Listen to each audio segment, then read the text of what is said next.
Meil toimub siin muusikalise kuulmise foorum ja töötoad ja meil on kokku tulnud päris palju solfeedžiõpetajaid üle Eesti ja ekspertidena on meil laval täna suurepärased esinejad Norrast, Hollandist ja Taanist. Meil on üks väga põnev ettekanne kindlasti, mis puudutab polürütmiat.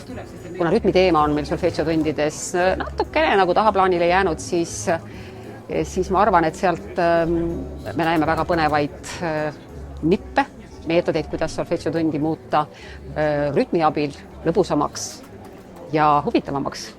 Olen tulnud osa saama teiste solfeedžioõpetajate, kuulmise arendajate kogemusest, nende ideedest, oma maailmapilti avardama, aga ka leidma endas kindlust, et ka see, mida mina teen, see on täiesti maailma tasemel. Solfeedžioõpetaja töötab omas mullis, oma tunnis ja ta tegelikult ei näe, kuidas teised töötavad.